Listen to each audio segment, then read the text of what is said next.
Esteemed and honorable members of council, Chief of Staff Simmons, Deputy Chief of Staff for the Mayor's Office, Stephanie Mergler, Department Heads, Office of Management and Budget, our Fire Chief, Looney, Deputy Chief Andre Cooper, Fire Marshal, Deputy Chief Gordon Davis, and Battalion Chief Carl Ziffel, and members of the public. Today is Wednesday, April the 23rd, and I would like to call to order the Finance Committee meeting. This evening, there are two budget hearings scheduled, the Wilmington Fire Department, then followed by the Wilmington Police Department. There is a pressing legislative business matter pertaining to EMS ambulance service that this committee must first handle before the start of the budget hearing. First, I would like to start by recognizing members of the Finance Committee that are in attendance this evening by doing a roll call. Councilmember Darby, Councilmember Hackett, Councilmember Oliver, Councilmember Bracy, Here. Councilmember Spadola, President Congo. I would also like to recognize any other council members present. Councilmember Owens, Councilmember Cabrera, Councilmember Spadola, Councilmember Willard, Councilmember Johnson. Here. Councilmember Field, and Councilmember McCoy. Thank you, council members. The next item on the agenda is the legislative business.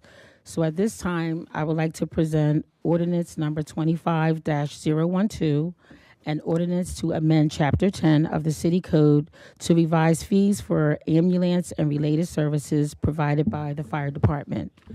Ms. Mergler, can you please speak to this legislation at this time?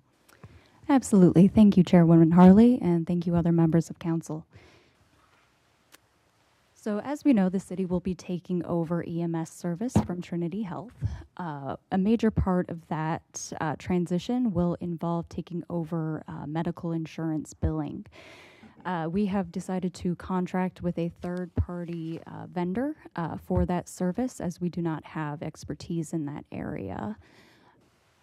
I'm just going to wait for the slides to come up. One moment. Thank you very much. If you could advance to the next slide, please. Okay, so we have engaged a third-party billing company called Specklin to perform the medical insurance billing. And then there are also two other companies who are doing both compliance and payment processing. These services will cost about $290,000, but we do expect to bring in about $2.5 million worth of revenue in the first year and $3 to $4 million in the following years, as it will take some time to ramp up. A civilian position in the fire department will work with Specklin to facilitate the billing process and provide the necessary compliance documentation. The biggest thing to note here is we will not be hiring a collections agency to collect on direct patient billing. If you advance to the next slide, I can explain that a little bit more. So Specklin has recommended new ambulance fees based on the industry standard and the amount that we need to bill to get the appropriate amount from Medicaid and Medicare. The fees were last updated in 1994 from when we used to provide ambulance service directly. So what Specklin will do is they will bill these rates. So basic ambulance service is going from $135 to $1,000. Administration of oxygen will go from $20 to $30. And we used to have a fee in the code for a cervical collar. We have found that that's no longer necessary, but Specklin will be billing for loaded miles with the patient on board, which is essentially the amount of time, the gas mileage for when the ambulance is transporting a patient, and that will be billed at $25 per mile. So these rates will be billed to Medicare, Medicaid, and private insurance. They will also be billed directly to patients who either don't have insurance or are paying a copay. But the most important thing to note here is that Specklin does not do collections. So they will send 2 bills, essentially. So they will send 1 bill and then 30 days later send a follow-up bill for patients without insurance or patients who are paying a copay. But Specklin does not do collections. So they won't be following up. They won't be sending, additional notices. There will be no penalty and interest applied. Nobody will go into medical debt based on this billing. If the city were to do collections, we would have to hire an agency ourselves, which would not be cost effective. This amount is small enough that we would spend more in collections than we would in the revenues that we would receive back. And also, we just don't want to put that kind of burden on our residents. So that is essentially everything in relation to this ordinance, and I'm happy to answer any questions you have. Okay, thank you very much. So at this time, I'm going to go out to the council members to see if anyone has any questions. Councilmember Spadola. Thank you, Madam Chair. Thank you, Ms. Merzler. So what does Specklin, what do they forecast their loss ratio with anticipated billings? Like, what do other municipalities see in terms of, obviously, you're probably going to get paid from Medicaid, Medicare, and private insurance. What, in terms of the individuals, what percentage of those people won't pay that we won't be going after? And what percentage of that is that of the overall pool? It's small enough that essentially that's not included in that projection, if you know what I mean. We're expecting 2.5 million regardless of that portion. Got it. So yeah, we might potentially be breaking even on this service if we collect up to $4 million, and that's entirely without the direct patient billing. Okay, thank you. Great. My question, Stephanie, is this: what percentage of residents do we know that don't have insurance? Have we received that data? We have not. We'll see if we can find out. Okay, because that definitely will tell a story as well as it relates to revenue based on what you shared. The residents that do not have insurance, they're going to be billed directly. Mm-hmm. And my second question is, this rate of $1,000, is this the final rate that will be billed to the resident that uses the ambulance? So I will find out from Specklin. The way they put it was that's kind of a base rate, and then a variety of other charges are subtracted to it. Then you get down to the rate that's actually billed to the patient. I'll find out exactly how much goes to the patient directly when they do not have insurance. Okay. And Madam Chair, I actually maybe it'll sort of follow up on your first question there. Okay. Thank you, Mr. Winkler.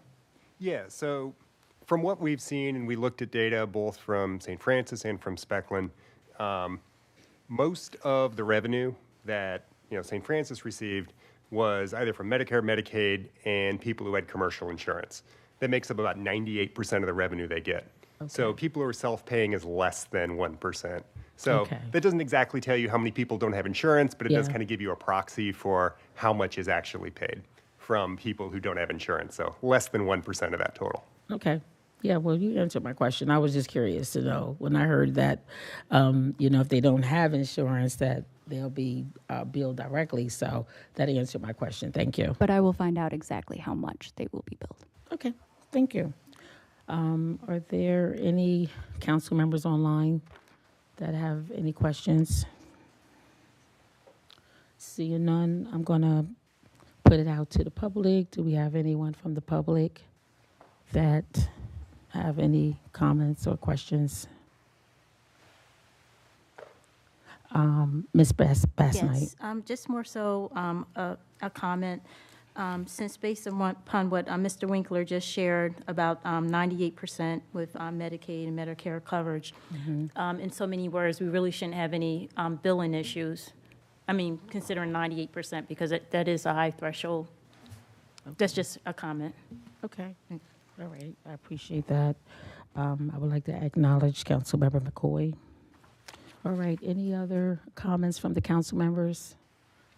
Okay. Well, seeing none, I would like to accept the motion to move ordinance number 25-01 to out of committee for a full vote of council at the May 1st council meeting. Motion.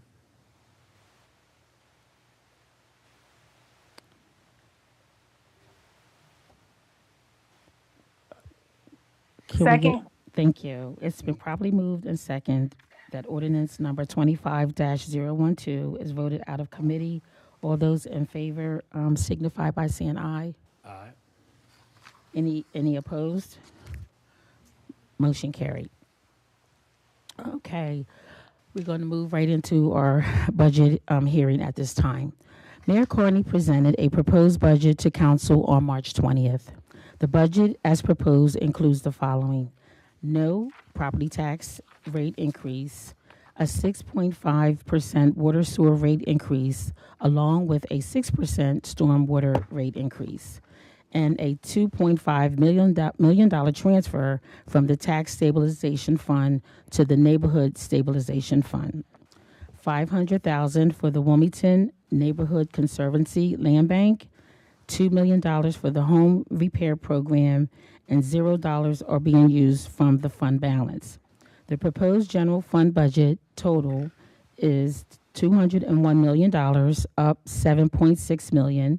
The proposed water sewer fund budget total is $95 million, up $5.2 million, and the proposed capital budget total is $199 million. The proposed general fund budget, as presented, has a budgeted surplus of $2.8 million and factors three main items that will warrant discussion, possibly during these proceedings. One, the $4 million for EMS ambulance service, which will add 30 new EMS positions, 1 new civilian position, and other relevant costs. A budget amendment to the fiscal year 2025 budget for EMS ambulance service was already adopted by the council on April 17th. Just want to make note of that. Also, number 2, the property tax reassessment. This is another one of the three items. This is a result of a court mandate that's within the purview of the Newcastle County, who authorized Tyler Technologies to perform a property tax reassessment based on market rate value, which is revenue neutral.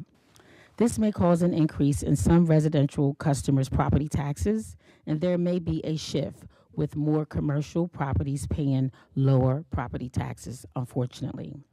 I look forward to working with the mayor and my colleagues to learn more on the plans for how the mayor intends to establish a fund or to offer some financial assistance. And then lastly, the water sewer rates. While the FY2026 proposed water rates submitted to council from the mayor are lower than the recommendation by the Utility Citizens Advisory Board, the council must review these proposed rates as well as understanding the impact of other rising costs, such as the Delmarva power bills, property taxes due to the reassessment, and likewise water sewer rates. The mayor has shared his vision for the intended planned use of the FY26 proposed budgetary funds. Now it is council's fiduciary responsibility to review the budget, have budget hearings with the various departments to get a complete plan on the intended use of these budgetary funds, and then to have negotiations with the administration on any changes that may be warranted on this proposed budget. By charter, council must adopt a balanced budget, and it shall be the duty of the council at least 30 days before the end of this fiscal year to adopt the annual operating ordinance for the next fiscal year. Now, I went over what the mayor has proposed. Now, I want to share how council has shared our priorities with the mayor, which are inclusive of public safety, a Police Accountability Review Board, and a recruitment and retention officer for the Wilmington Fire Department and Partners in Care. Also, the neighborhood stabilization funding for the home repair program, affordable housing, revitalization, and property tax reassessment inequities. Also, community beautification, citywide beautification for each district, as well as the Juneteenth celebration. Education, we would like to also keep in mind the HBCU funding specifically for City of Wilmington residents only. Also, the Office of Educational Advocacy. Around economic development, we want to continue dedicated funding for small minority business program. Also, financial stability, we want to continue the water utility assistance program. And lastly, we want to look out for those parks that need some love. So we will continue with the renovations and repairs and offer capital support for the various parks throughout all 8 districts. And lastly, also ensuring that council legislative mandates are adequately funded. Before I turn it over to Mr. Winkler, Deputy OMB Director, I would like to kindly inform everyone that public comments will be made at the end of each department's budget hearing, and we do look forward to having participation from the public. Public comments are limited to 3 minutes. If there is any follow-up information during any of the budget hearings, Ms. Bassnight will track and follow up on those requests. The budget hearings are limited due to time constraints. I kindly ask if all can be mindful and respectful of time. All budget questions should be of fiscal budgetary matter only and will be limited based upon time limitations. I ask if my colleagues have any questions, please raise your hand. It is intended for each department to present, then questions will be slated afterwards. I now turn it over to Mr. Winkler, OMB Deputy Director, to provide a financial overview of the fire department, then followed by Chief Looney, as well as for a question and answer session with council. This hearing is tentatively slated for 90 minutes. Mr. Winkler. Thank you, Madam Chair, and good afternoon. And good afternoon, council members. Could we get the first slide, please?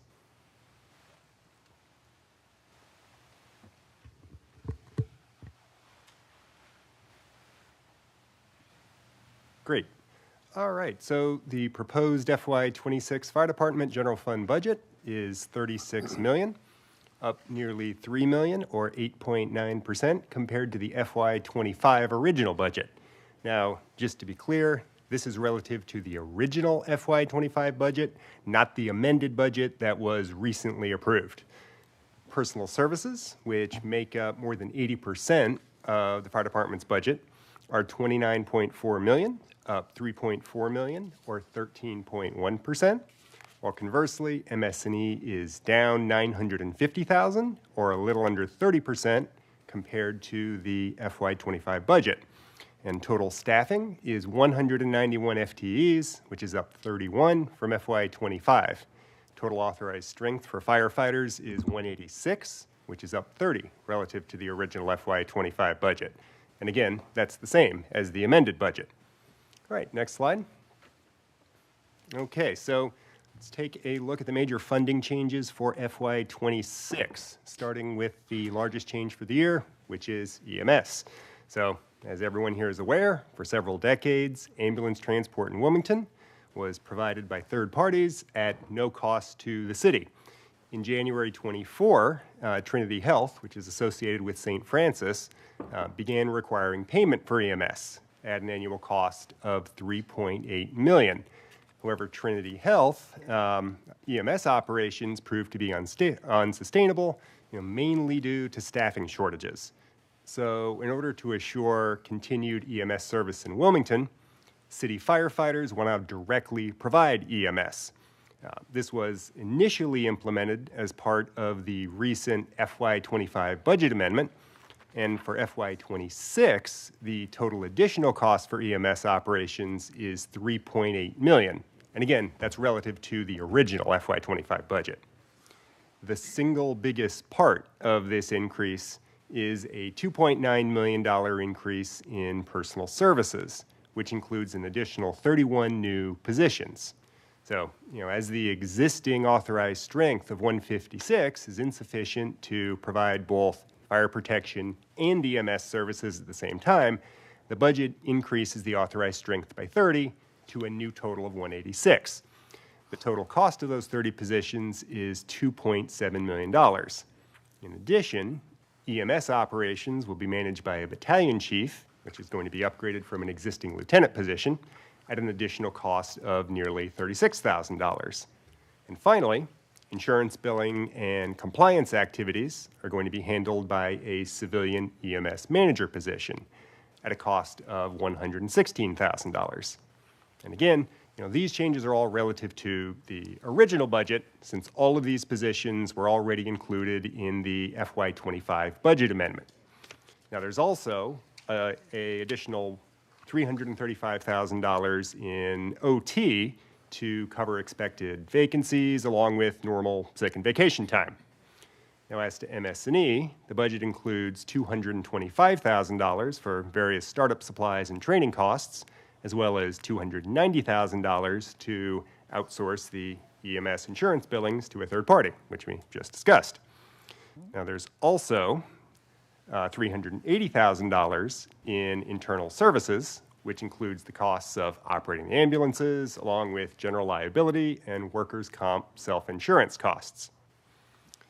Now, as for FY26, the cost of these EMS operations is partially offset by the elimination of the existing St. Francis EMS contract.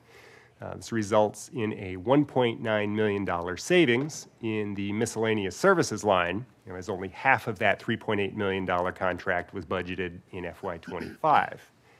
And finally, the city projects EMS medical insurance fee revenues of more than $2.5 million during FY26.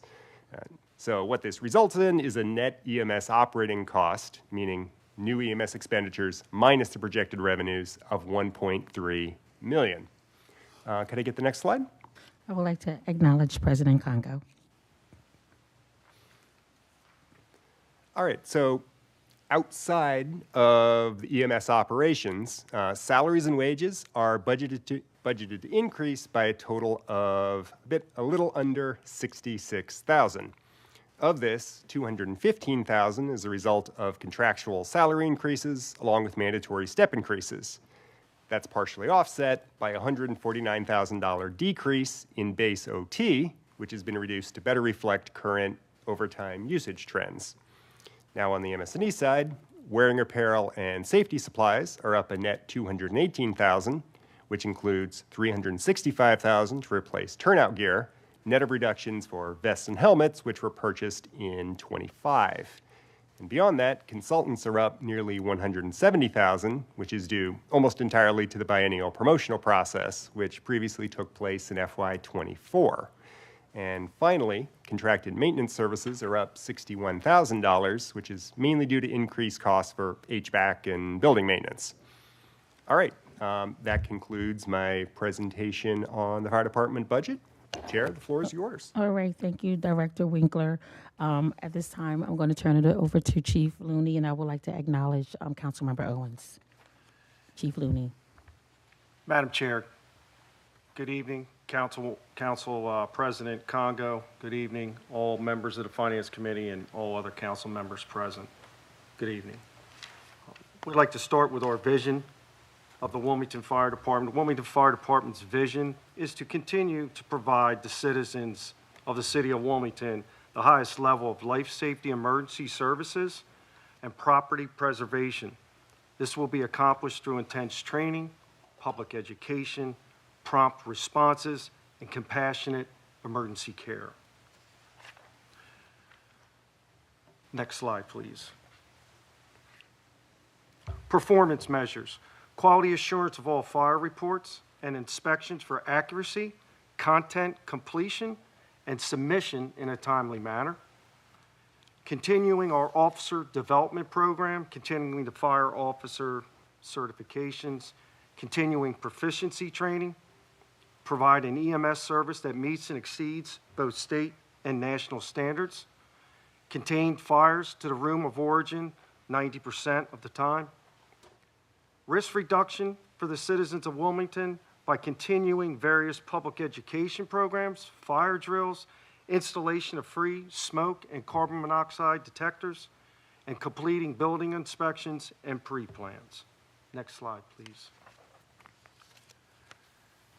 Wilmington Fire Department's top priorities: secure funding to continue the renovation to all of our city fire stations, replace fire apparatus according to our recommended replacement cycle, continue the free smoke and carbon monoxide alarm programs for all our citizens, increase public education programs to include community events that target children and senior citizens, maintain our authorized strength of 186 uniform positions.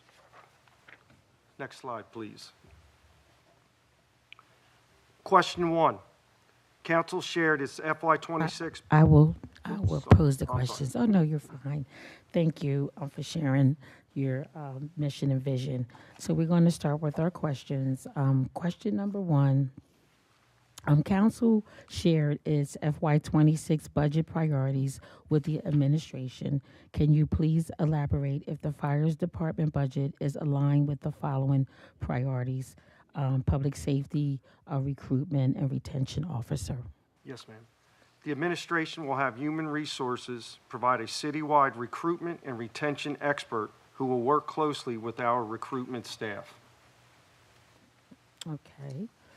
Question number 2, with the mid-year FY 2025 budget amendment that will add 30 new firefighter positions, 1 EMS manager, and 1 battalion chief, can you please share how providing basic life ambulance service with city firefighters best meets the needs of the city of Wilmington residents? And Chief, you can just answer A through F the best way, that you deem sufficient. Thank you. Okay, very good.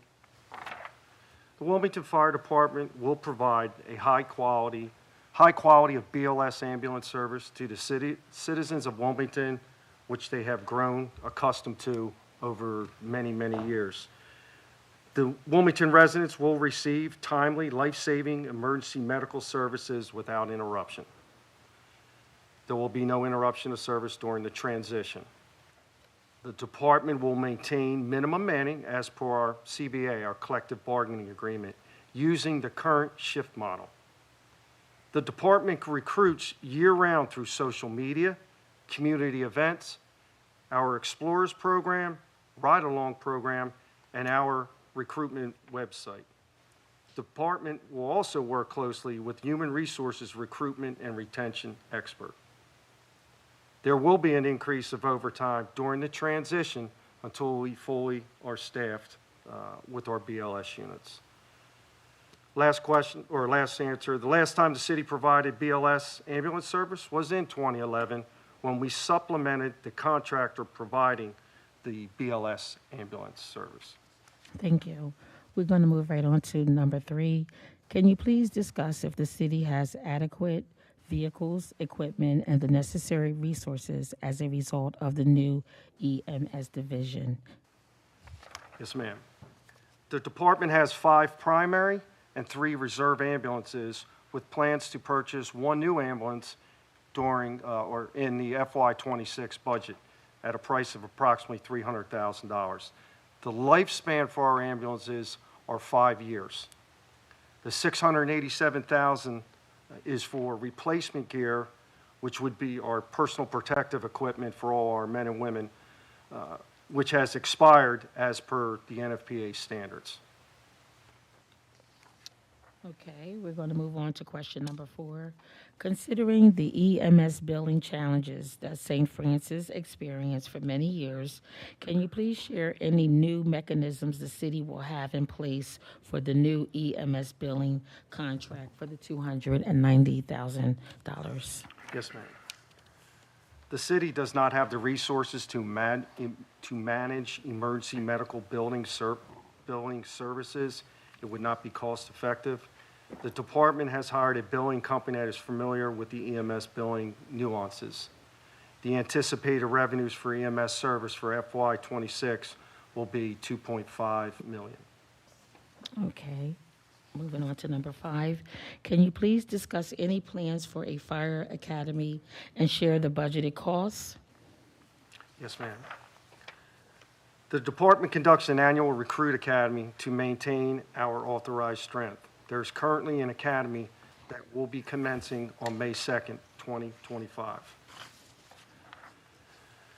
Okay. The recruit cost, this is for one recruit.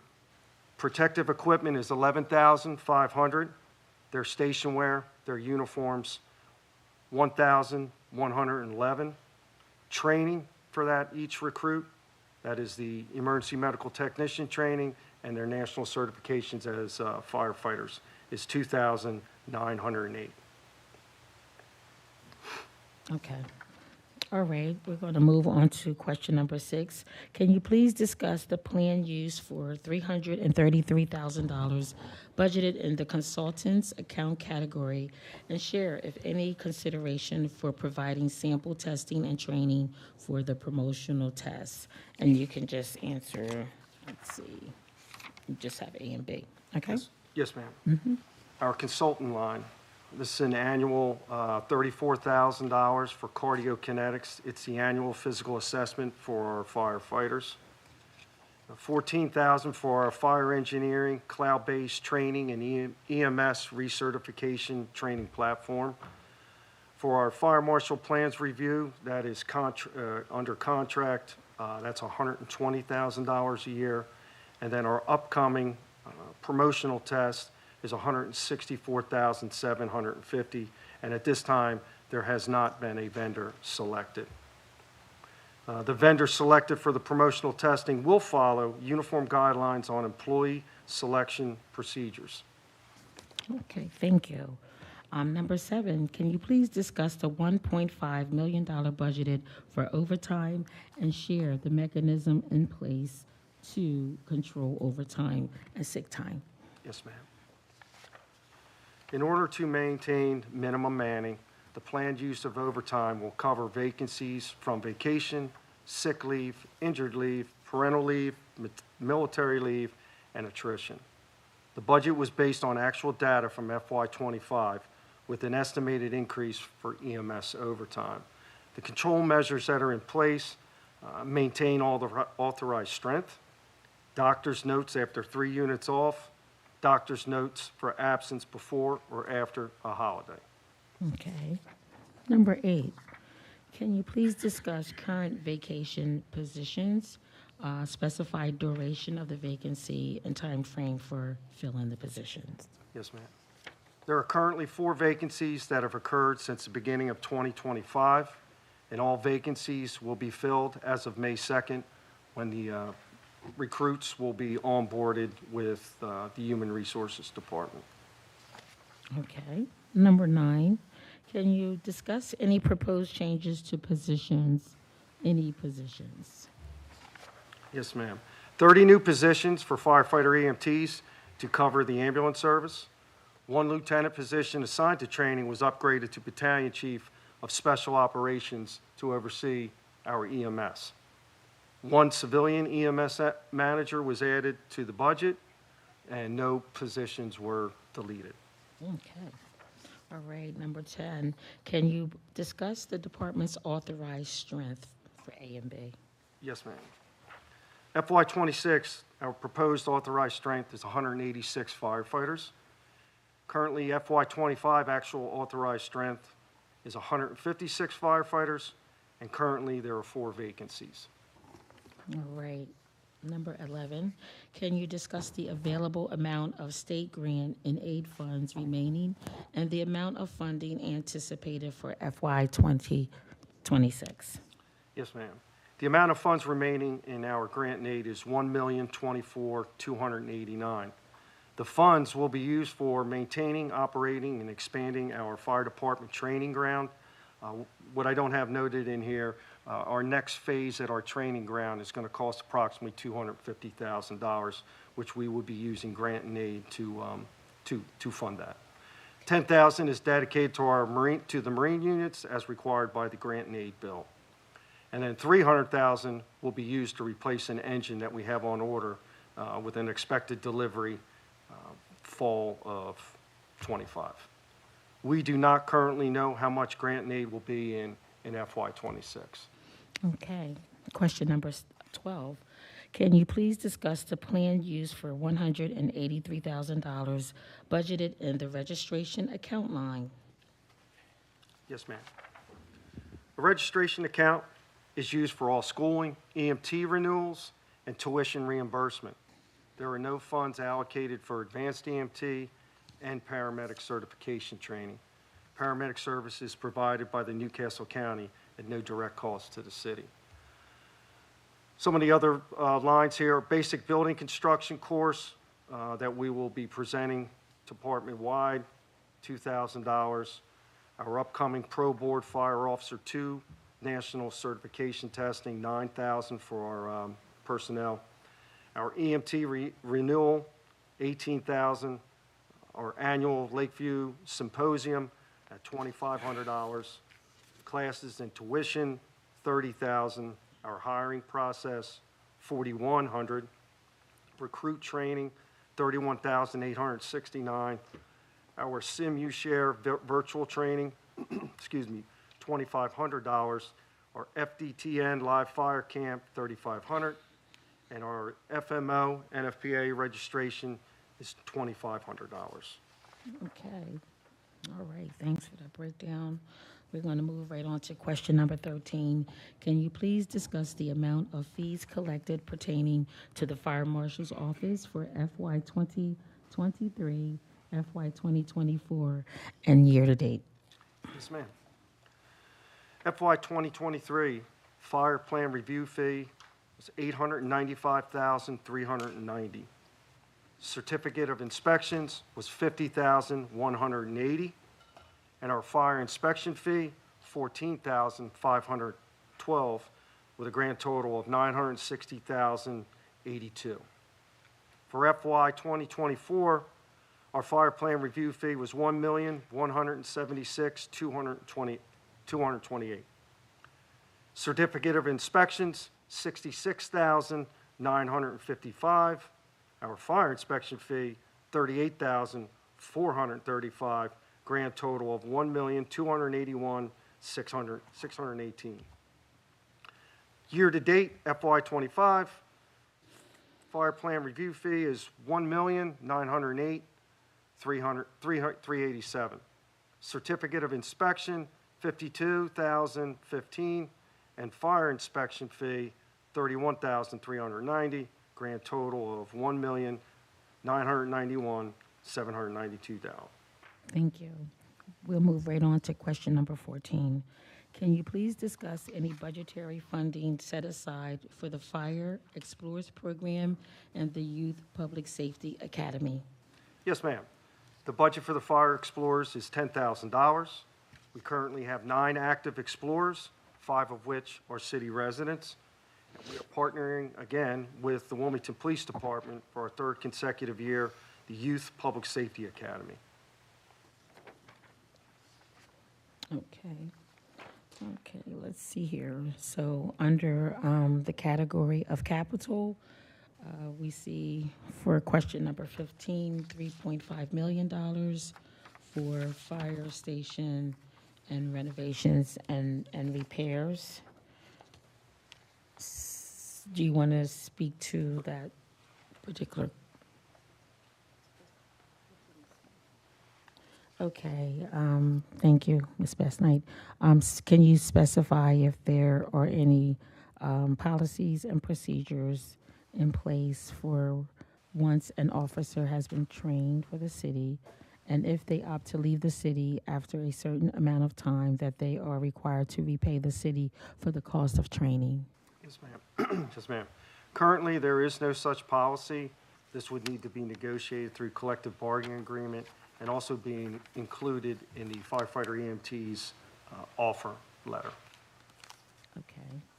And then the second question would be that City Council just approved the FY25 mid-year budget amendment that increased the authorized strength for firefighters to provide EMS ambulance service.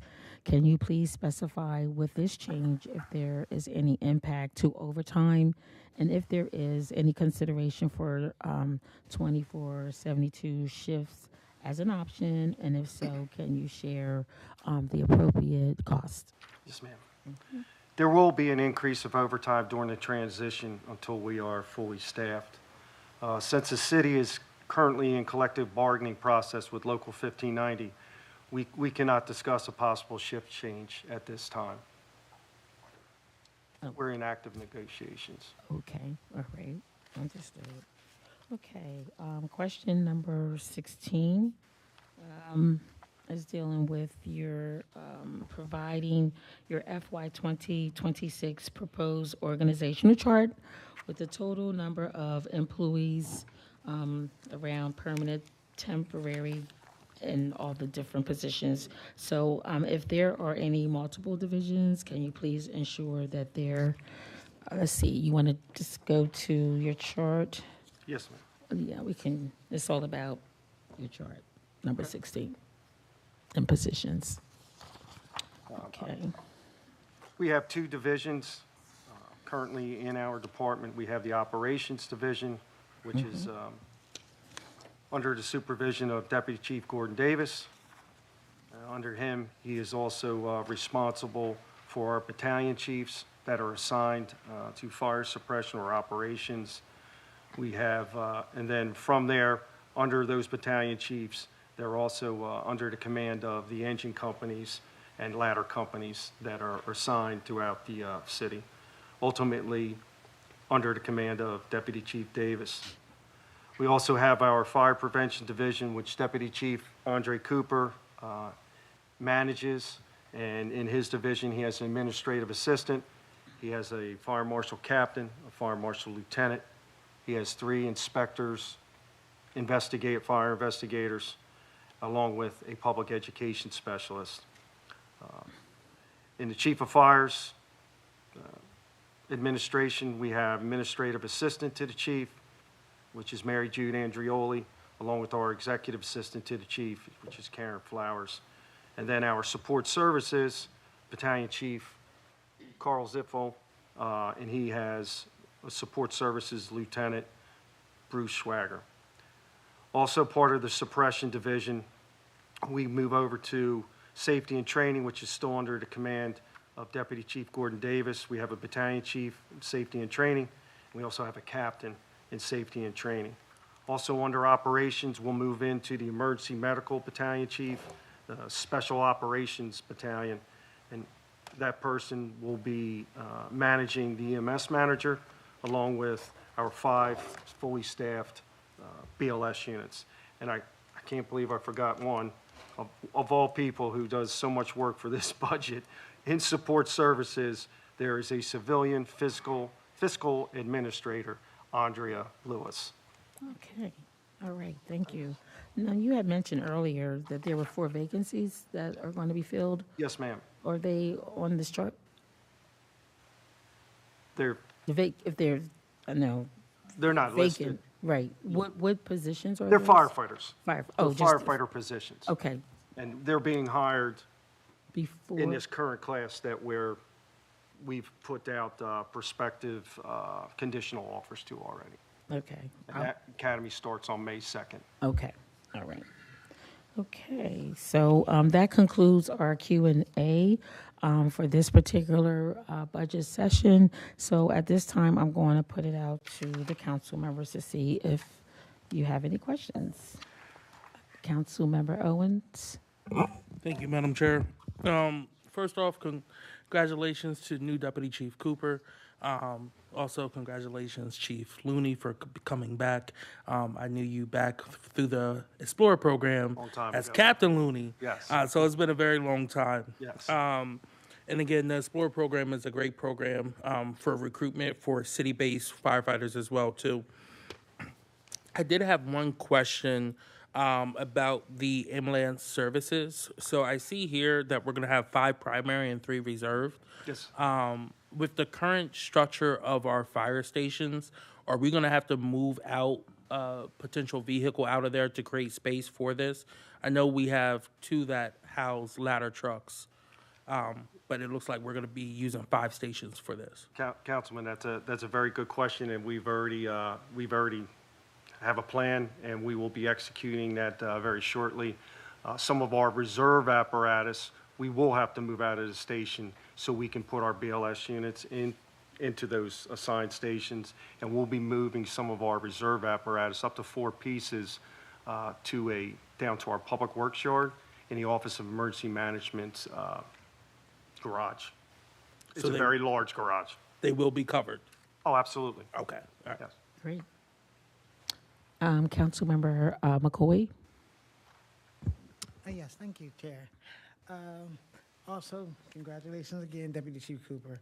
I would love to find out about whether or not the promotion has actually happened from the lieutenant to the battalion chief for the upcoming, for the person who's going to be leading the EMS.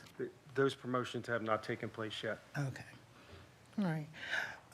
The reason why I asked is because I was a little curious that you were going from lieutenant to battalion chief. Isn't the next one over captain or It's a something? captain, yes. Okay.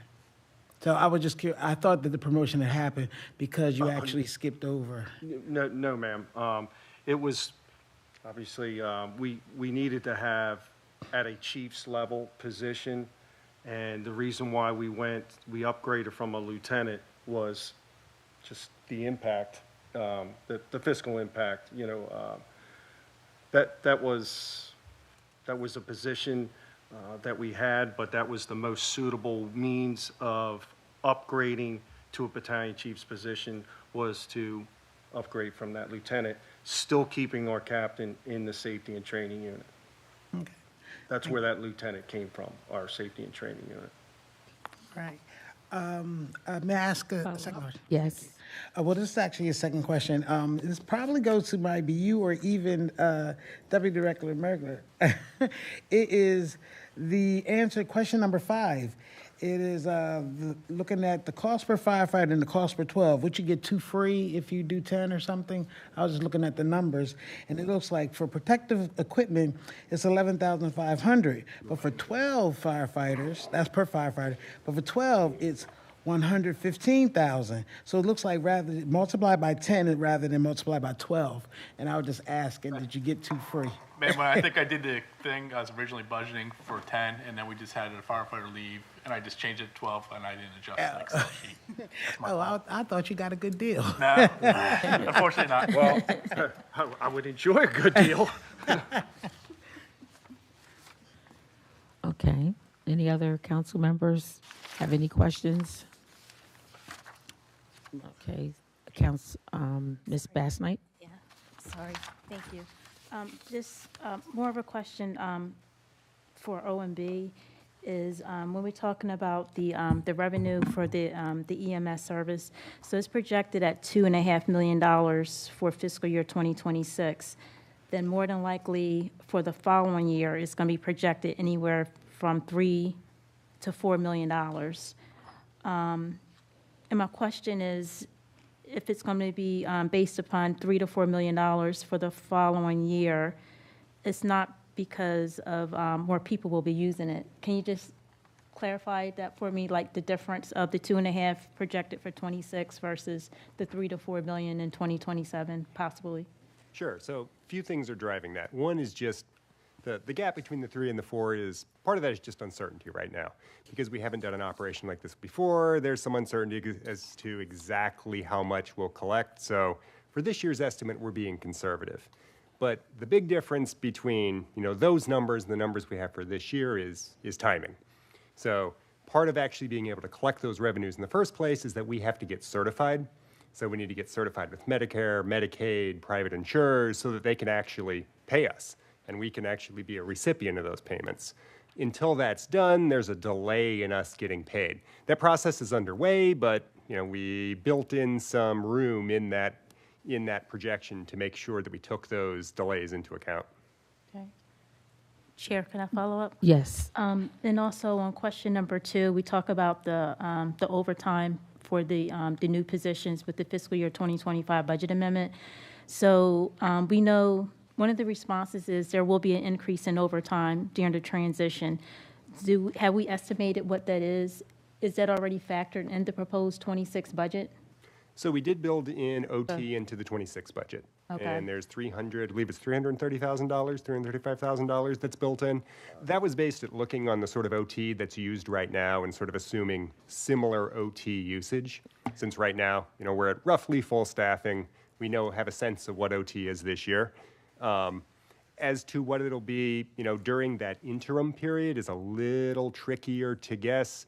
Once we're up and running, there shouldn't be too much of an OT need, but in that gap, you could have some OT need. I will say that right now, we do have some slack in our OT budget this year. The department's been very good at staying fully staffed, and because they've stayed fully staffed, there's been less need this year for OT. So there's anywhere right now between $300,000 to $500,000 in available OT this year that we could put towards that. So I don't see us going over budget in 25, and we then have built in space for OT in 26. Okay. And one last question, Chair. Yes. Okay. For the personal protection equipment and the replacement gear, so $687,000 is budgeted. So I assume that does include the new positions, or that does include the 30 new positions, correct? Yes. Okay, thanks. Okay. All right. Thank you. Council Member Bracy, did you have your hand up? Okay. Council Member McCoy. Okay, thank you, Madam Chair. So the last question I had to ask was about the recruitment and retention officer. So we had that conversation previously, and we were made aware that it was explained to us that it may not be enough work, whatever, for a fire. But now I'm seeing that it's going to be something out of HR, and I just wanted to express that the role actually came because of fire. And I just wanted to make certain that it does not get diluted by going to HR, because it was mainly supposed to be to make certain that we had someone in fire doing the same role as was that in law enforcement. Chair, if I may? Yes. Yeah, absolutely. We want to make sure that we have somebody in HR who is specifically dedicated to recruitment and retention for fire. But we also want that person to have the agility to also work citywide. So it's best situated in HR. But we will absolutely make sure that they are fully serving fire's needs. Okay. May I follow? Yes. All right. Thank you. So I'm sorry, did I overlook where that person, I guess the salary for that person is going to be? Because this was a role that was already open. Yeah, that will be in HR. Okay. Yeah. So, but we okay, so- budgeted in HR, so you won't see the cost in fire. Okay. All right. I understand, but I just want to make certain that we do not overlook the fact that the whole role came about being in the Public Safety Committee. And it was expressed by one of my colleagues, and I just want to make certain, and I have several colleagues who are very, who anticipate making certain that this happens, because we don't want to always see as though we're not listening to our firefighters. We want to make certain that all of our people who are keeping everyone safe in the city of Wilmington, our law enforcement and our firefighters, are actually being heard. We want to keep them here. Understood. Yes. Absolutely. Yes, and I would like to echo those same sentiments. A number of council members definitely are in support of this role, and definitely wanting to see that person evaluate and be a part of understanding the environment within the fighters department. Even though I fully understand, we understand that that may not be a full-time job, just focusing on that. But we definitely want to make sure that that's included in whatever responsibilities that particular role will take on, is to really look into that, because that's why council want this role included, and it's has evolved into what you just shared. And again, like I said, we understand that, but please make sure that the focus is around that retention piece and understanding the environment within the fire department. Absolutely. Thank you very much. And then my other question, I have a question, and then I'll call on you, council member. So Ms. Bassnight asked my first question under 12E, but under 13, we had asked about discussing the amount of collected pertaining fees collected as related to the fire marshal's office in 23 and 24. But anyway, I noticed under 13, the certificate of inspections, how it dropped in 2025 from 2024. Like, what was the reason? I don't know the reason offhand, but I can look into that. Okay. Unless, Oh, maybe oh, Rob, Sure, The sure. 25 is a year-to-date and not a complete year. Gotcha. Well, year-to-date, not a complete year. So we talking about up through June, it could change when you say not a complete year-to-date. It's year-to-date Right. 25, which you still have, April's probably not booked, May, June. Yeah, May, June. Okay. All right. Yeah, I would think that it would either be the same, but definitely not less than the previous year. Okay, thank you. Any other questions from the council members? Oh, Council Member Owens, thank you. Yes. So I have two questions, and this may not be directed to the fire leadership. It may be to you, Deputy Chief of Staff. With all the recent development here in the city of Wilmington, I know we're bringing on 30 new positions, and currently the 152 members of our fire department are all certified in EMS services already. With the additional 30 coming on, have we also looked at the impact of this new construction that's having on the city, right? It creates more of a workload on our fire department. Do we review that annually, biannually, every 5 years at all? I'll let the fire chief handle that one. Councilman, we don't do annual assessments, of our authorized strength as it relates to the ongoing development. But obviously that's something, and you're very correct, there's a lot of development going on. And that's something, at some point, we're probably going, we have to look into. We'll research. And then my follow-up for that, I know y'all can't say anything about it because you're in negotiations with collective bargaining. I just wanted to voice my support for a shift change. I remember when it was changed back under the Pazicki administration. Again, I just would hope that us who wear, suits and dress up nice know that these are the people who run into the burning buildings. And I would invite any of y'all to go down to the fire school to get a little glimpse of it. But it takes a lot of wear and tear on your body. It's a mental aspect as well, too. You see a lot of horrible sights. 99% of the time when you're interacting with another citizen here in the city of Wilmington, you're interacting with them at some of their lowest moments, and you're the bright spot that they see. So again, just on our side, I would just hope that we would take that into consideration when it comes to making sure that we're offering the best, not only for the city of Wilmington, but for the people who are on the front line, who are impacted the most, and who run towards some of the worst things we see in this city, not from it. So again, I just wanted to voice my support for that. And again, say that, thank you to the fire department for all that you do for our community. And hopefully, I look forward to working with each and every one of y'all. All right. We'll hear you loud and clear, Councilman. Right, thank you. Are there any comments from the public? Okay, any final comments from council members? Okay, well, seeing none, I want to thank our Deputy Director, Mr. Winkler, Chief Looney, and all of your team, everyone, this evening, for your presentations. And I want to remind everyone that if there's any follow-up information, I ask that you provide it to Ms. Bass Knight. So again, thank you everyone for presenting and showing up tonight. And at this time, I'm going to ask that we take a 10-minute break, and we will return at 5:45, council members and everyone else. Thank you, and have a good evening. Thank you.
Good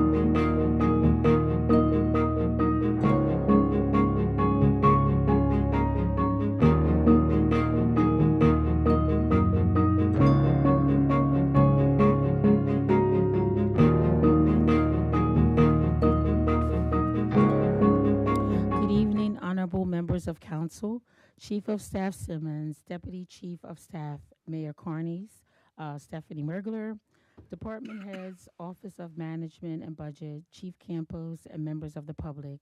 I am calling to order the Finance Committee budget hearing for the Police Department as we are just resuming from a 10-minute break. First, I would like to start by recognizing members of the Finance Committee that are in attendance this evening by doing a roll call. Councilmember Darby, Councilmember Oliver, she was excused. Councilmember Bracy, Councilmember Hackett, Councilmember Spadola, President Congo. Here. I would also like to recognize any other council members present. Councilmember Owens, Here. Councilmember Cabrera, Councilmember Willard, Councilmember Johnson, Here. Councilmember Field, Councilmember McCoy. Here. Thank you, council members. I would like to inform everyone that public comments will be made at the end of each department's budget hearing and that we look forward for participation from the public. Public comments are limited to 3 minutes. If there is any follow-up information during any of the budget hearings, Ms. Bass-Knight will track and follow up on those requests. The budget hearings are limited due to time constraints. I ask if all can be mindful and respectful of time. All budget questions should be of a fiscal budgetary matter only and will be limited based upon time limitations.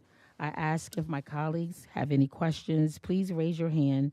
It is intended for each department to present, then questions will be slated afterwards. I now turn it over to Mr. Winkler, Deputy OMB Director, to provide a financial overview of the police department, then followed by Chief Campos, as well as for a question and answer session with council. This hearing is tentatively slated for 90 minutes. Mr. Winkler. Thank you, Madam Chair, and thank you, members of council. Could I get the first slide, please?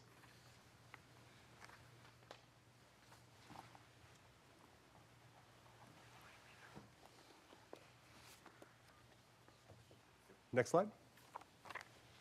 All right. Okay, so the proposed FY 2026 Police Department budget in the general fund is $69.5 million, which is up $701,000 or 1% compared to the FY 25 budget. Personal services, which make up 84% of the department's budget, are down $315,000 or 0.5%. Material, supplies, and equipment are up $789,000 or 19.3% compared to the FY25 budget.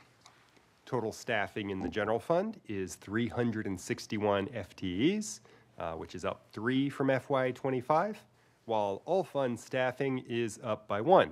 And total authorized strength for sworn officers is 305, which is unchanged. All right, next slide. Okay, so here are the major funding changes for FY26, starting with position changes. Now, as I just noted, the general fund is up by 3 FTEs relative to last year. So first, as part of a mid-year FY25 revision to the compensation classification study, 3 positions were upgraded at a total cost of just over $1,000. And second, in the FY26 proposed budget, a civilian crime analyst guns position was added at a total salaries and benefits cost of $12,000. And finally, Bethel Villa will no longer be contracting with the city for 2 patrol officers. Now, previously, these officers were budgeted in the special funds, but they've now been moved to the general fund. And this results in a total general fund and salaries benefits increase of $217,000 with an equivalent decrease in the special funds. All right, so inclusive of those changes, regular salaries are budgeted to decrease by nearly $543,000. The biggest change here is the elimination of the one-time retention bonus of $7,500 per officer, which was included in the FY25 budget at a cost of $2.2 million. Now, partially offsetting that decrease is nearly $1.5 million for cost of living adjustments and mandatory step increases, as per the existing bargaining agreements. Beyond that, combined overtime costs are budgeted to decrease by a net $120,000. Both regular overtime and special events OT are down, at $82,000 down and $38,000 down respectively, which reflects lower OT usage, which has been seen in FY25. Now, conversely, total employee benefits are budgeted to increase by a net $438,000. Hospitalization is up a bit over $900,000 based on increased citywide medical costs, and state pension costs are up $274,000, reflecting some modest increases to the state pension rate along with contractual salary growth. Now, these increases have been partially offset by a nearly $971,000 decrease in the city-sponsored pension, which is driven by a significant reduction in the actuarially required contribution. And finally, temporary salaries are budgeted to decrease by $47,000 as recent spending on crossing guards has been well below budget due to vacancies. Next slide. All right, so moving on to MS&E, which is up a net $789,000. So first, consultants increased by $445,000, which is really driven by two major things. First, $275,000 was added for the biennial promotional process, which was last done in FY24. And second, $150,000 was added to acquire and implement telestaff scheduling software. Beyond that, there's a $163,000 increase to contracted maintenance services. This includes nearly $115,000 for license plate recognition software, which was previously funded through ARPA, a $17,000 increase to the ShotSpotter contract, and a bit over $20,000 for other real-time crime center contracts.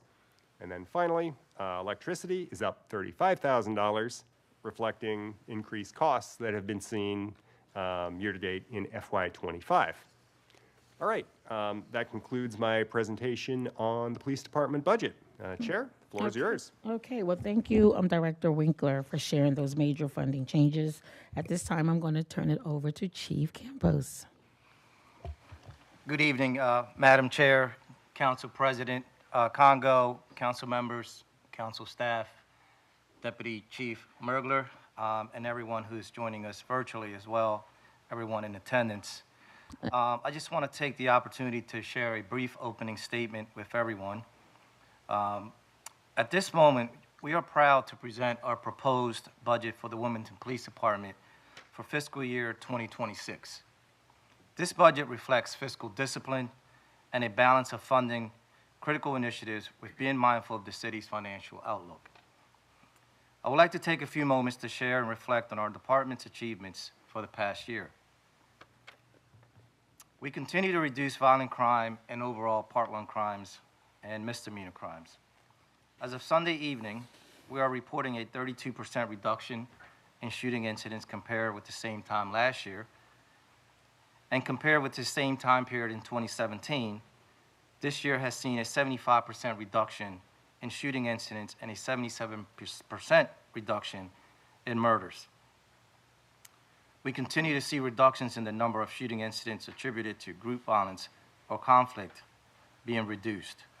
And so far in 2025, we're also seeing a 7% reduction in overall major crimes compared with this time last year. And as you know, in 2024, we've seen a 21% reduction in Part 1 crimes.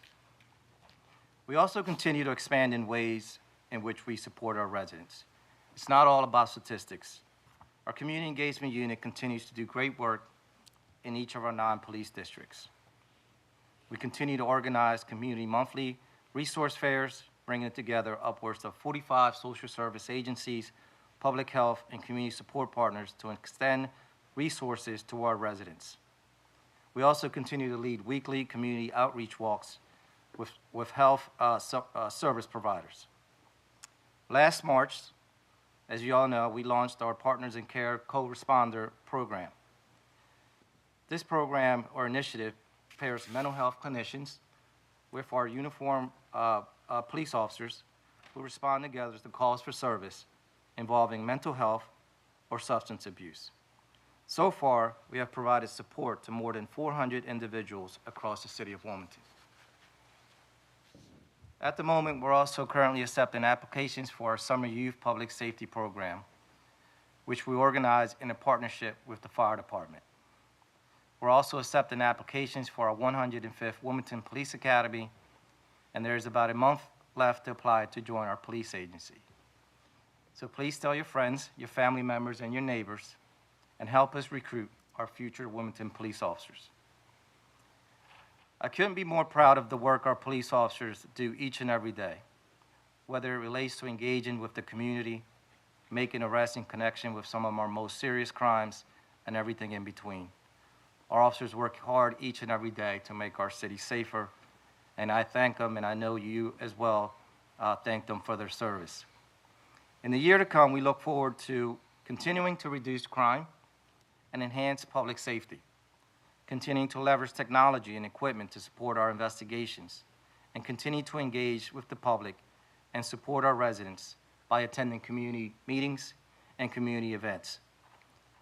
There's always more work to be done, and we look forward to continuing to work Wilmington a safer place for our residents and our visitors. Thank you. Thank you, Chief, for that fine overview, and I will ask you more about those major reductions that you mentioned, which is amazing, and I was very happy to hear that. So we're going to get started with our questions, and we're going to start with question number 1. Council shared its FY2026 budget priorities with the administration. Can you please explain if the police department's budget is aligned with the following priorities? And you can just answer A through C accordingly. Yes, Madam Chair. Number A, we do have a $30,000 is included in the proposed budget to support the Police Accountability Board or Citizen Review Board. B, funding for the Community Public Safety Initiative is provided to the Mayor's Office. We support Dr. Mason on a daily basis to help her and her team succeed in their mission. And we're also requesting $125,000 in this budget to cover 50% of the program costs for fiscal year 26. Once our grants are exhausted, we will request the full cost of the program, which is about $250,000 in fiscal year 27 budget, with keeping in mind that we still will continue to explore options through the Criminal Justice Council and other state grants to support the initiative. Okay. We're going to move right on to question number 2. With the evolving changes regarding federal grant funding, while understanding possible legal challenges, can you please share if any potential budgetary or fiscal contingencies for this upcoming budget and or any potential operational changes considering the federal grant funds that the city receives for the day-to-day operations of the city that may possibly result in being on the chopping blocks? And you can answer A through C. Yes, pretty basic and simple. You know, our primary mission is to support our residents and our visitors to Wilmington. At this time, we don't have any intentions to participate in any federal immigration enforcement. Okay. All right. We'll move right on to number 3. Understanding the national issue with recruitment and retention for police officer positions and considering the latest collective bargaining agreement for FOP Lodge number 1, can you please share if this proposed budget allocates the necessary resources to keep WPD competitive with Newcastle County and the state of Delaware? And you can answer alphas A through D. Thank you. Thank you, Madam Chair. Letter A, the department has seen the recruitment-related benefits of the PERB ruling. In the past, one of the main impediments to recruiting police officers has been the individuals who have already established careers and who have established as residences and families. Elsewhere has been the resident requirement. We have seen an increase in application following this ruling. And then B, we did a very low-level preliminary analysis of the costs associated with the take-home vehicle program with fleet services. At this time, what we've been advised is that approximately $12 million upfront costs to purchase an estimated 125 vehicles is necessary to upsize our fleet, and then approximately $2 million additional costs moving forward that does not include additional costs for gas, insurance, and the expansion of our fleet services contract. Our Human Services Division oversees recruitment, and that division includes a captain, a lieutenant, as well as 2 sergeants who manage recruitment in our police academy. We have also a recruitment team that consists of additional officers from various divisions and units who volunteer to be part of this team, and they attend hiring events and conduct outreach work with prospective applicants. And then finally, letter D, at the moment we have 22 vacant sworn positions, which does not include 10 active recruits that we have in our current police academy. Okay. All right, we're going to move on to question number 4. Can you please specify funding within this budget that is directly allocated for violence prevention and intervention, and specify per category? Yes. The vast majority of our budget funds are intended to support violence prevention efforts. In addition, we apply for federal and state grant funding each year to support overtime assignments to allow for extra patrols and police presence following acts of violence through our data, as well as to conduct drug investigations and other special operations to address crimes and violence. One of the things I'm very proud of, and I know all of you are as well, I think you share the same sentiment, is our community engagement unit. You know, these individuals are wonderful. They go out into the community and engage our youth throughout the city at community events, community meetings, schools, wherever they can engage them, you know, they're there. I was just at the MSK ribbon cutting, and the officers were there interacting with the children, and they love them. They love them so much that they actually put a WPD mural as part of their community center, which I was very proud to see. So they do a lot of great work, and they do a lot of anti-violence stuff with that unit. We also work closely with the CPSI and Dr. Mason's group to support her mission. And then we also collaborate with the Group Violence Intervention Program, which works to help those individuals who have the highest propensity for violence and offer them resources and opportunities to steer them away from crime. Okay. All right. Number 5, can you please discuss any proposed changes to positions, any positions? Yes, the department will add a new position for a crime analyst within the Crime Gun Intelligence Center. This position will significantly enhance the investigative capability for the entire organization in the department's campaign against crimes involving illegal firearms and gun violence in our city. Okay. Number 6, can you discuss the department's authorized strength proposed at 305 officers, letters A through D? Yes, Madam Chair. Letter A, the fiscal year 26 authorized strength is 305 sworn officers, which decreased from 312 in fiscal year 24. The current actual strength is 273. Currently 22 sworn personnel vacancies, which is, there's currently an active police academy with 10 recruits set to graduate in July of 2025. The current operational strength is 261 sworn officers. 2 are on military deployment, and 10 are on modified duty, which is injured, FMLA, administrative duty, and so on. Okay. All right.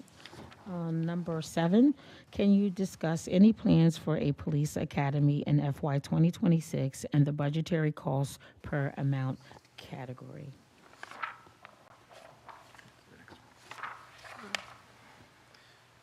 Yes, we're currently in the process of starting another, or we're in the process of a hiring process as we speak, with 20 to 25 recruits anticipated. That final number will be based upon the attrition rate at the time the academy begins. The timeline for the total process includes the application process and selection, the academy, which is approximately 24 weeks in length, and then following graduation, officers are assigned to a field training officer in the Uniform Services Division for an additional 24 weeks. The approximate timeline is 1 year from start to finish. Okay. And then there's the, additionally, the graph with the breakdown of the cost for the academy, the process. Okay. Chief, I apologize. There was a chart with your strength demographics. Yes. I was not looking at the screen. I was looking at my papers. Did you share that? I did not. Question 6, I did answer the first slide. There was a second slide that has currently 6 school resource officers. Yes. One at Howard High School. Thank you. One at P.S. DuPont Middle School, one at Douglas School, one at the Community Education Building. There's one at the Maurice Pritchett Senior Academy School, and then one at Bayard Middle School. And then on the next slide, we have a breakdown of the authorized strength by demographics.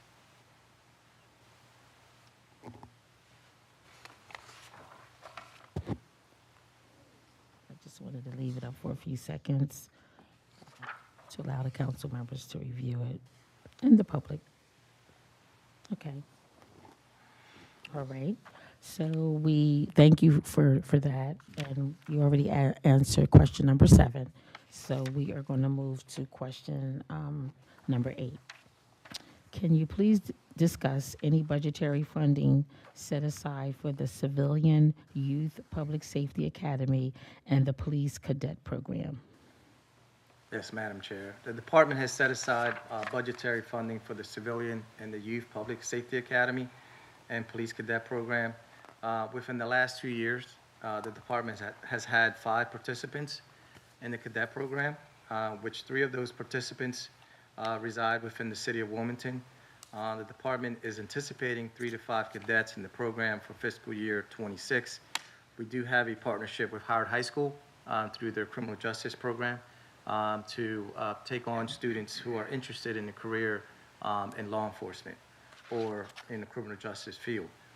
Within the last 2 years, the department has had 50 participants in the Youth Academy, which 38 of those participants reside within the city of Wilmington. We are also anticipating 20 to 30 participants in the Youth Academy for fiscal year 26. Okay, thank you. We're going to move on to question number 9. Can you please discuss the $425,000 budgeted for part-time crossing guards? Yes, at the moment, and as you know, we've been struggling. There has been a lack of applicants to fill the vacant crossing guard positions.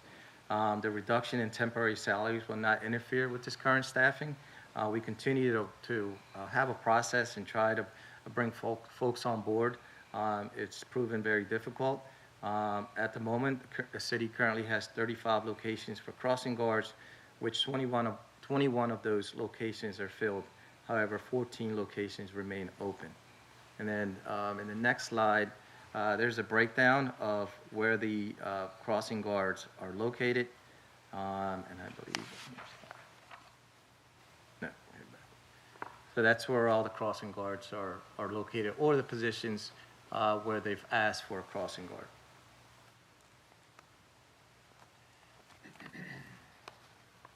Okay.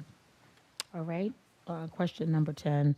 Can you please discuss the planned use of $3.50 million budgeted in the overtime account categories? And you can answer A and B. Yes, the divisional overtime is for patrol and detective divisions, our crisis management tactical team, our vice operations, K-9 overtime, city-sponsored special events. The chief's office and our fiscal unit regularly monitor overtime expenditures and available funding in various account lines. Additionally, commanding officers in each division are responsible for monitoring and justifying overtime use. This includes monitoring of use of our anti-violence overtime grant funding, as well as the evaluation of the effectiveness of these assignments as they relate to the current crime trends. And then our budgetary costs for the mayor's executive detail is budgeted under the Special Operations Division. Okay. All right, we're going to move on to question number 11. Can you discuss the planned use of $1.8 million budgeted in the Real-Time Crime Center Division and the consultant and contracted maintenance account groupings? And you can answer letters A through E. Yes, Madam Chair. Letter A, currently there are 111 cameras citywide. 20 cameras are in Sector 1, 57 cameras are in Sector 2, and then 24 cameras are in Sector 3. Currently, there are a total of 10 employees covering a 16-hour shift, monitoring cameras with 7-day coverage, Monday through Friday, 8 to 4, 10 to 6, and then 4 to 12. And then Saturday and Sunday from 8 to 4, as well as 4 to 12. The budget includes $356,431 allocated for our ShotSpotter contract, yearly contract. The budget also includes $353,112 for the body-worn camera program, as well as the license plate recognition program, which is used as an investigative tool. Wanted motor vehicles are updated several times daily. We review this information after crimes to identify vehicles used in these incidents, all of which have led to a significant arrest of individuals. And the budget cost for fiscal year 26 is $114,770. Okay. All right, we're going to move right on to question number 11. No, 12. Okay. Can you please discuss the planned use of $735,000 budgeted in consultants across the admin and public safety director divisions? And you can answer letters A through F. Yes, Madam Chair. Letter A, 26 to 28 promotional process for the sergeants and lieutenants is $275,000. The vendor for the promotional process is Tallagy, previously named PSI Service. We continue to work with this outside vendor who has a proven track record in facilitating impartial, independent promotional process in departments across the country.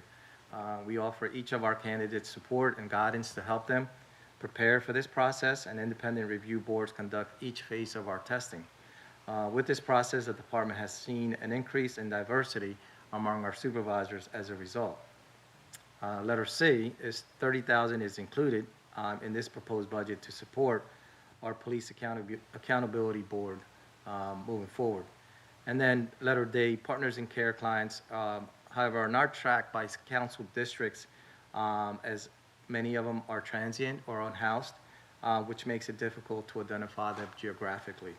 But we continue to see a steady growth in our clients served. In 2024, quarter 1 and 2, when we initially launched the program, we've seen 92 clients. In quarter 3 of 2024, 115. In quarter 4 of 2024, we've seen 108.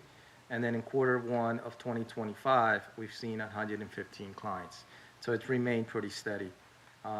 Letter E, at this time, the hours of coverage do appear to align with our greatest needs. For hours when the teams are not working, officers can also make referrals to the team for follow-up through our case manager. And then in the last 2 years, the clinical services unit for youth and families has handled in 2023, 274 families, and then 2024, 178 families. Okay, thank you. Question number 13, can you please discuss the $220,000 allocated for the Axon Taser contract? Specify the life expectancy. Yes, Madam Chair. The budget includes $220,110 for the year 5 payment for the Axon Taser 7 equipment, which was purchased in 2019, and it's to be compatible with the current body-worn camera equipment. The life expectancy for a conductive energy weapon has a 5-year useful life expectancy, and any technological product, such as high-tech electronic devices, conductive energy weapons, high voltage, and other electronic equipments, they do wear out over time and not operate as expected. So increasing the risk of a taser or a conductive energy weapon failing in the field. Okay. Number 14, can you provide an update on all authorized and received grant funds for FY24 and 25 and year-to-date specify the available grant funds? Yes, there is a graph. The amount, it's 3,162,612.02, and it has a breakdown of each and every grant that we've received.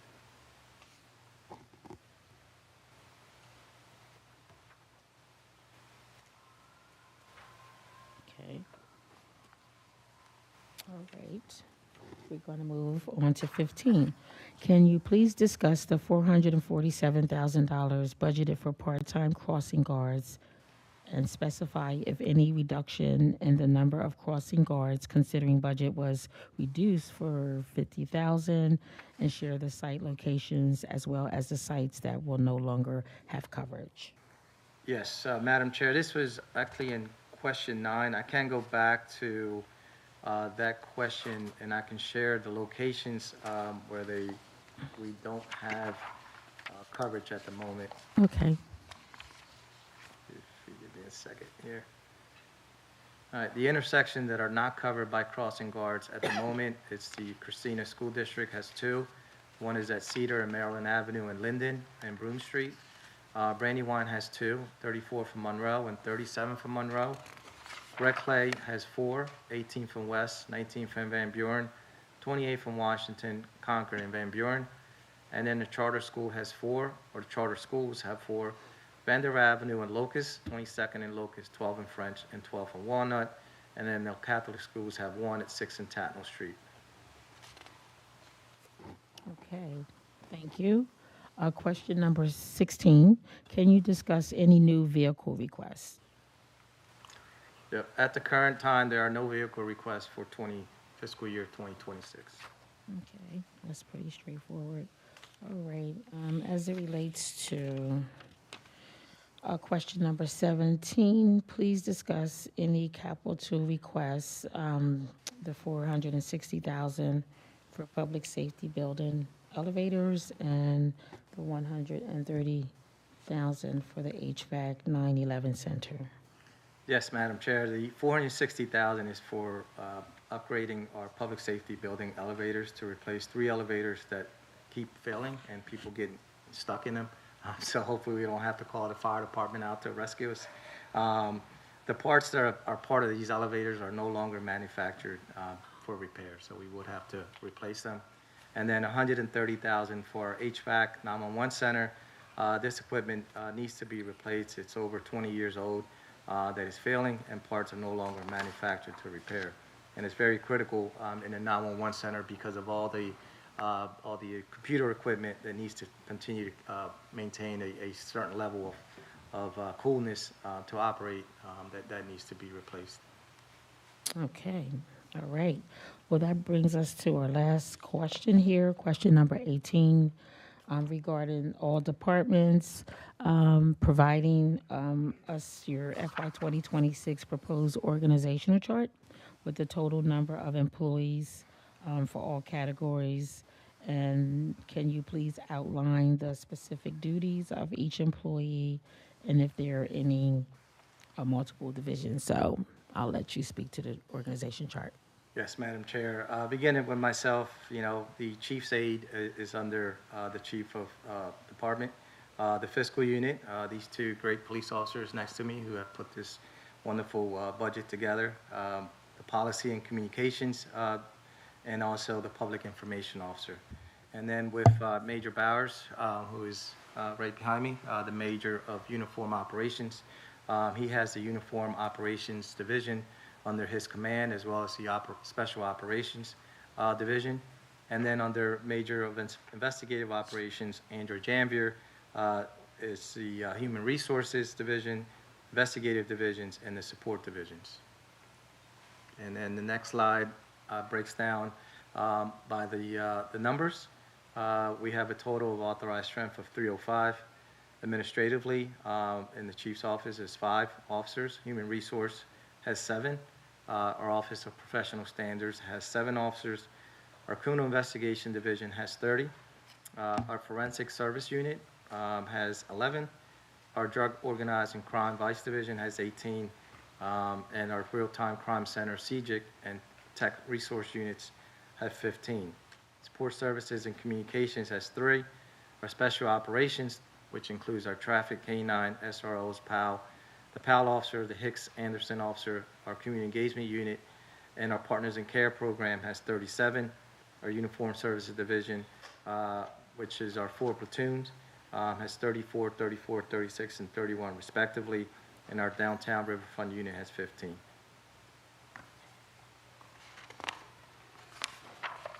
That's our next one. Okay. Do you want to say anything about the civilian, the next chart, the last one? The civilians. My apologies. The administration, administratively, we have 1. Human Resource Division, we have 3 employees. Our Uniform Service Division, Patrol has 1. Our Special Operations Crossing Guards has 27, which 18 vacant. Support Services has 8, with 1 vacant. Criminal Investigation Division has 2. Victim Services has 5. Communications has 35. Our Real-Time Crime Center has 2, for a total of 84. Okay. All right. Well, thank you, Chief Campos. This completes our Q&A for the police department. And at this time, I'm going to turn it over to the council members. Any questions from the council members? Council Member Owens. Hello, Chief. How are you? Congratulations on being reappointed to the position. It's been very nice to talk to you.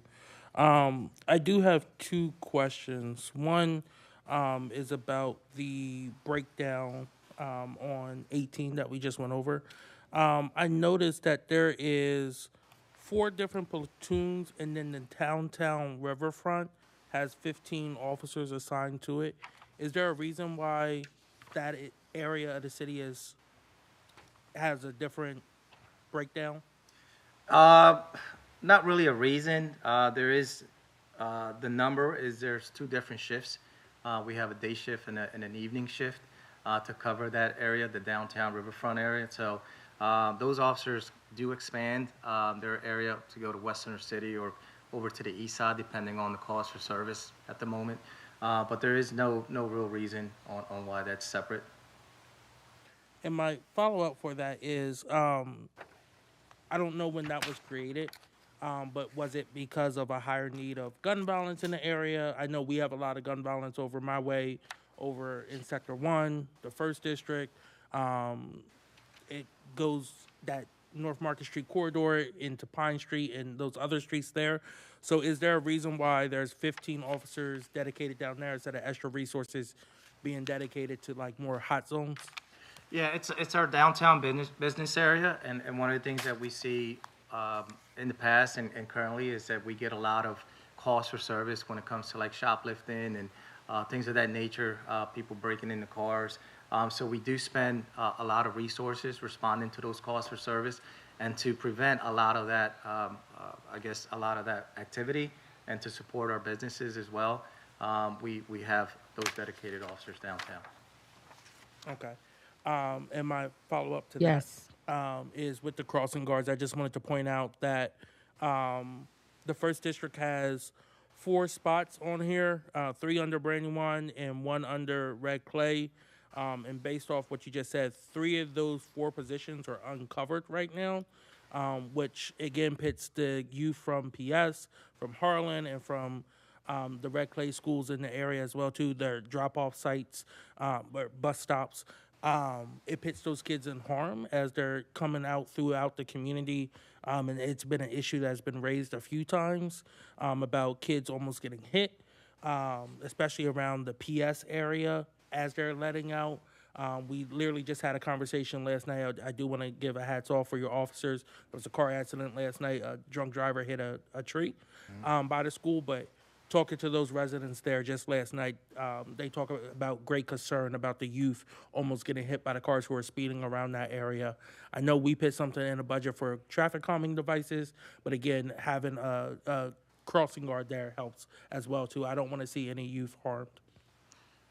Yes, so we do deploy our crossing guards based on traffic assessments, and it's something that we continuously assess to make sure that we're putting these crossing guards in the places that are the most need. So it's not like this is a fixed location and we don't look at and see where can we best utilize our crossing guards. Obviously, the challenges of being able to be fully staffed continues. But one of the things that I've tasked my team is that we're going to increase speed enforcement, and that started last week, and it's going to be in a different area of the city as we move forward, because it is a concern as we continue to see levels of violence decrease. One of the things that we continue to see is traffic violations remain at a high level, and that's not just citywide, that's a statewide issue as well. And Madam Chair, can I ask a different question? Yes. My other question, I think it was question 3, about the take-home vehicle program that you did the analyst for. So based off B, I'm reading this as it would be a $14 million investment from the city without any cost for gas insurance, expansion of fleet contract for the capacity for the motor shop, correct? With that, is that the way that you believe that you will be able to recruit and retain officers by using take-home vehicles? Or is there other more cost-efficient ways to recruit individuals to stay here in the city of Wilmington, such as let's say, a mortgage assistance program where we actually pay their down payment and closing costs so that they can actually have a house for their family, not have to get an apartment, but if they want to have kids, they have extra rooms in their houses, a playground, a backyard, front yard, and they can build equity in that house as well too, and commit to being here long term. Do you think that would work better than pitting $12 million towards the upfront cost purchase for 125 additional vehicles? I would say we have to continue to stay competitive with our other police agencies throughout the state. We're competing with the same talent pool of police officers throughout the nation. So anything that can assist us in trying to recruit and retain our police officers, I'm always open to. Obviously, it's always, we have to keep in mind fiscally what we can afford. But I'm always open to anything, whether it's salary, whether it's vehicles, whether it's mortgage assistance, or anything else that's out there to try to help our police officers stay in the city of Wilmington, and also to recruit individuals to our city. Thank you for that. Thank you. Councilmember McCoy. Thank you. Hello, Chief. And, all right, am I mistaken? Y'all changed your titles from inspector to major? Yes, ma'am. Okay, all right. I thought I was seeing things. Okay. All right, so I just wanted to ask a question. First, I would like to follow up on one of Councilman Owens' questions about the crossing guards. Wanted to find out, what is the pay for the crossing guards, and when should I be encouraging residents to apply? If I can turn to Deputy Director Winkler for those numbers. I don't have those off the top of my head, but I know they change constantly with, contracts and everything else. The pay for the crossing guards? Yeah. Unfortunately, I don't have that in front of me either, but we can get that for you. Okay. Okay, great. All right, thank you. The other question I had, if I may, Council. Yes. Council Chair. Okay, it is about the cameras. Are all 111 cameras operational? The simple answer is no, and that's because they continuously need maintenance. They go down like any technology, if you don't maintain it, and as they get older, they break down, and they need continuously to be upgraded. So no, the simple answer is they're not all operational. Okay. And may I follow, Madam Chair? Yes. Okay, and so the next question is about the license plate readers. Hopefully, they are all operational, and the next question is, do they have cameras that can be used? So, yes, they are all operational, thankfully, throughout our city. They do take pictures of vehicles, and we do utilize those cameras for that as well. But to use it as like a surveillance tool, no, at this moment. Chairwoman, if you wouldn't mind. Oh, yes, please. So the crossing guard positions are currently posted on our website. So if you are able, I would definitely encourage your residents to apply now. Even now? Even now, they are posted on our website. People are welcome to apply as we speak. The rate is, it is listed as $15 to $21 an hour. Okay. Okay. All right, if I may. Yes. Okay. All right, so thank you for that information, Deputy Director, Deputy Chief of Staff. The last question is, what's this? What did I, oh, this is scribble, hold up. Oh, it was about the position of the crime analyst that you wanted to add. I just wanted to know who did this previously? What was the title of the person who actually did this previously? Yeah, that was a position that was paid through ARPA. Unfortunately, the ARPA money has, I guess, finished. State ARPA, I would assume, correct? I'm sorry? State ARPA? Yes, yep. So we have to, I guess, to maintain the level of information that our investigators are receiving when we do have some spikes in crime. We need that position to be able to, I guess, support those investigations. Thank you, that's all I had. Thank you. So, Chief, Councilmember Owens, he mentioned about his district as it related to Red Clay, and I wanted to know the same thing about Christina. So, is it pretty much the same in terms of the plan for getting a crossing guard for those streets and areas within the Christina School District? Yes, we'll continue doing the traffic assessments and working with you all to determine where we can have these crossing guards better situated. And then we'll also continue, and I know it's a continuous process, as you can see, posting positions for crossing guards so that we can be able to, put them in every position that we do have open. Okay. And then also piggybacking off of Councilmember McCoy, as it related to those cameras, I wanted to know the same thing, if they were all working. And you answered that question, but I guess my next question would be, do you prioritize the hot spots where those cameras are not all working? Yes, we prioritize. Sometimes the challenges are we fix a camera and within a day or two, someone damages it. Okay. And then we have to go back out and then wait for parts to come in.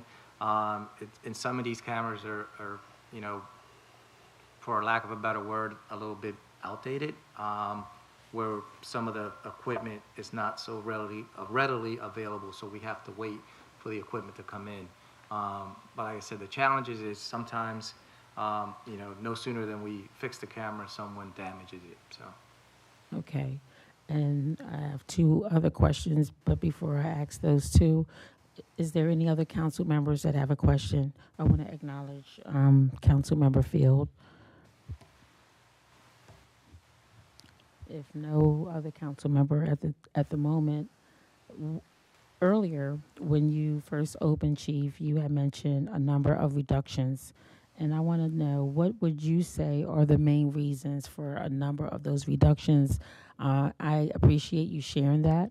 For a number of reasons, for our constituency to understand that our police department, you are working, and these numbers are going down. So what would you say are some of the major reasons? There are many reasons. I could be here all night, but Okay. I could tell you At a high level. Yep, first and foremost, I have to give tremendous credit to our police officers. Being able to, or being in those areas that we as management have asked them to be as part of our strategies, and where the data is telling us that we need to have a police presence. And they're doing a tremendous job, getting guns off the streets and getting violent individuals off the streets, and then holding them accountable. And then I have to give credit also to the community, going to community meetings, going to community events, building that trust and that relationship, and then following up on the information that we receive from our community.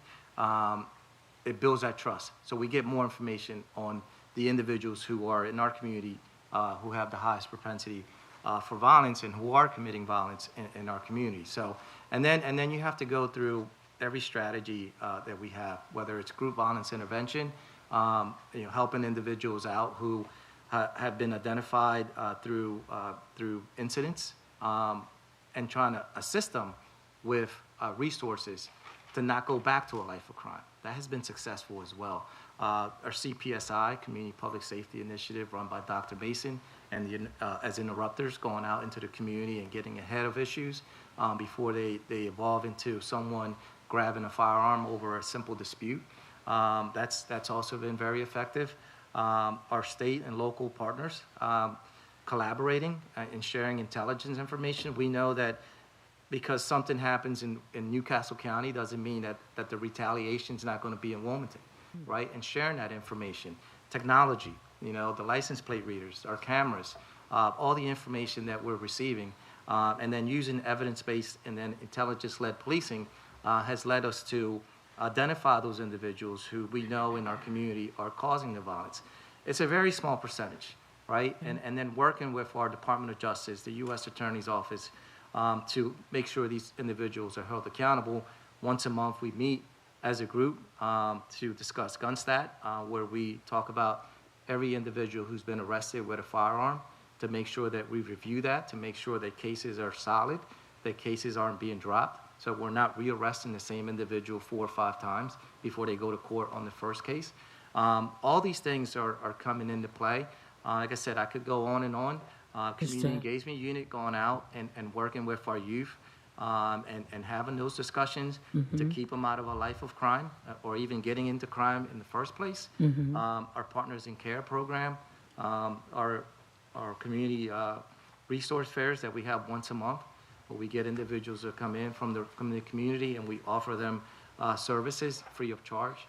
All these things come into play when it comes to reducing violence in our city, and it's been very effective. So I'm really proud of the work that our officers are doing.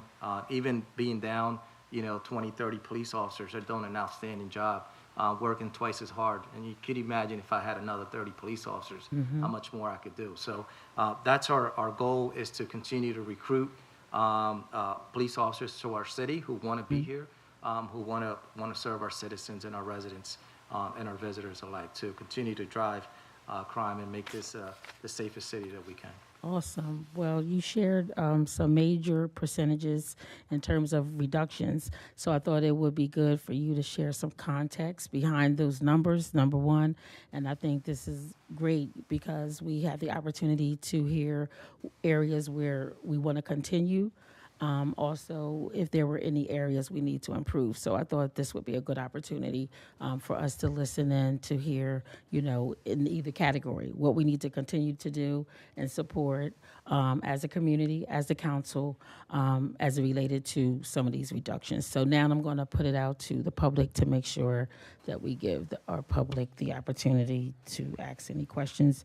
Is there any members of the public that would like to speak this evening? Doesn't look like it. Okay. Any final comments from council? Councilmember McCoy? Thank you, Madam Chair.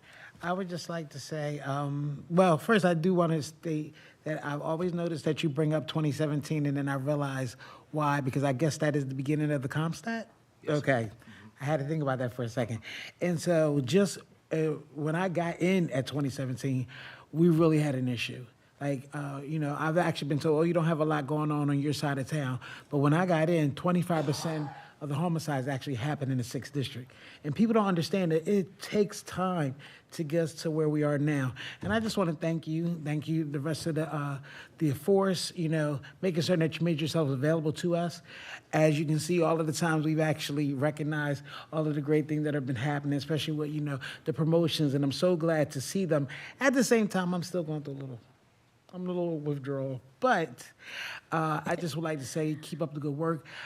Like you stated, one shooting is too many, and I would love to finally get to that space where we we got a year clear of it.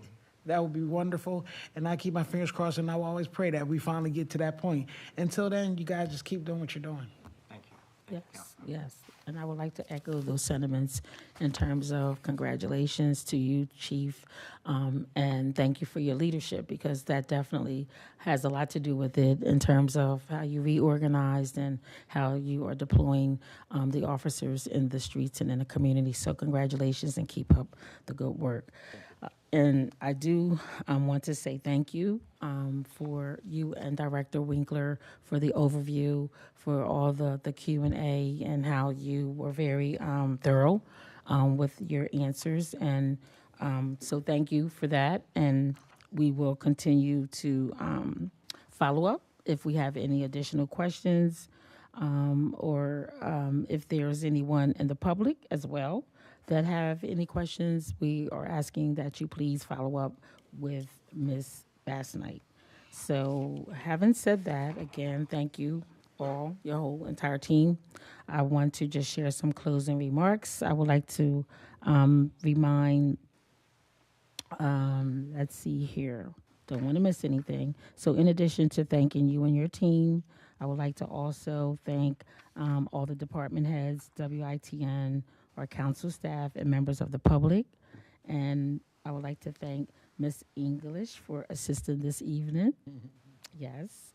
And our next budget hearings are scheduled for Monday, April the 28th at 4:30 p.m. And those two budget hearings are the Human Resources Department and our Law Department. And I want to remind everyone that you can please tune in to WITN Channel 22 to watch the meetings. You can also watch online at www.win22.org. Also, the budget information is available at www.wilmdebudget.org. Can I get a motion to adjourn? Well, second. Well, thank you everyone for joining tonight, and have a good evening. Thank you.